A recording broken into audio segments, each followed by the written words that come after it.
Mercedes have proven over the past 7 years that they know how to run a Formula 1 team. Picking up the Constructors and Drivers title every year since 2014, people have wondered if this dominance will ever end, and getting straight to the point, in the next few years at least, it's unlikely. However, something which could change that is the drivers. We know that Lewis Hamilton is slowly on his way out, and in the past season or so, Valtteri Bottas's performance hasn't at all been the standard of the top team in the top tier of motorsport. Yes, it's not entirely expected for him to be on the pace of his teammate, who is perhaps the greatest Formula 1 driver in history, but driving the Mercedes W11, which is one of the best F1 cars in history, he's often not at all where he's expected to be. So with 2022 or even 2021 possibly being the last year of this lineup at the team, what is the future of the Mercedes-Benz Formula 1 team?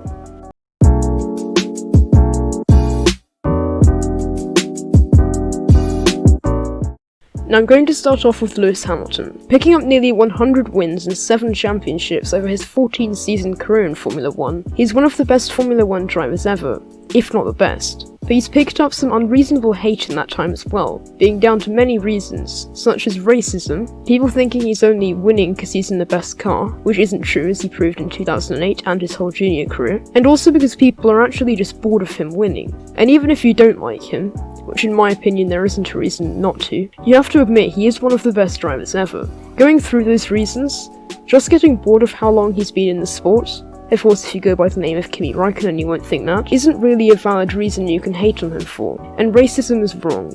People thinking he's only winning in the best car? Well, if you think he's only winning in the best car, go on, you win the World Championship. It's clearly not just the car, because Valtteri Bottas is nowhere near Hamilton's pace. Verstappen would have probably beaten Bottas in 2020 if he actually decided to finish a race for once.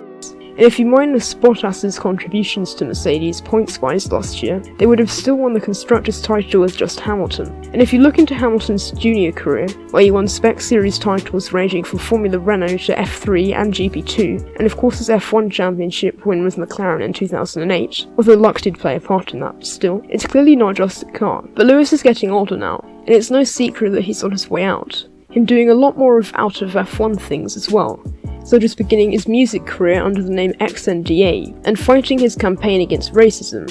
So good on him, but I think he will retire from Formula 1 in the next few years, which could be as early as the end of this year. And of course it will be hard of him to continue if he refuses a contract under £40 million a year. Like seriously, some of the drivers get paid a 40th of that. Valtteri Bottas. I will say he's a decent driver. He had a successful junior career and did quite well with Williams in F1 from 2013 to 2016, but at Mercedes, he struggled. I mean, he has had some good performances, and in 2019 he was actually pretty good, but he's been nowhere near Mercedes' pace too many times, and has been thrashed by his teammate practically every race he's started. He then also had some pretty disappointing results in 2020, and yes, his teammate is Lewis Hamilton, but he's still been underperforming in by far the best car, shown at the Sakhir Grand Prix when George Russell was clearly faster than him, having had just hours of experience in the car, while Bottas had had years. So while he's an alright driver, I don't think he's quite Mercedes' pace, and I think he will eventually be dropped by Toto. Sorry Valtteri. Now Mercedes themselves. Unless Toto Wolff leaves or they do a Scuderia Ferrari 2020 moment, which I think is highly unlikely, I reckon the team will probably remain as a top team for a long time, but what is most likely to change that is of course the drivers.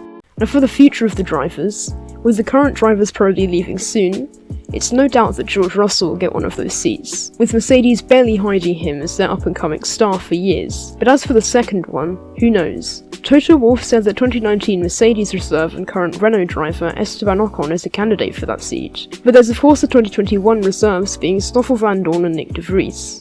Now Stoffel has proved himself in junior Formula, winning GP2 in 2015, and he's rebuilt his reputation in Formula Vacuum, while Nick de Vries is a very good driver, winning F2 in 2019, and he's currently leading the Formula Vacuum Championship, and he also beat Stoffel Vandoorne in the F1 driver test a couple of months ago, but it's very unlikely that they'd put an F1 rookie in the Mercedes. But what do I know, eh? There's also Nico Hülkenberg, who's supposedly becoming a Mercedes reserve soon, and there's of course the fastest driver in history, Alessio De Leda, who scored 40 points in his whole racing career, so he's definitely worthy of that seat too. Let me know who you think can get the seat in the comments down below. If you enjoyed this video, make sure to like and subscribe since it will really help me out with my goal of 1000 subscribers. But also a big thanks for 750. It means a lot that I'm 3/4 of the way there. But with that, I'm Daniel. Have a nice day.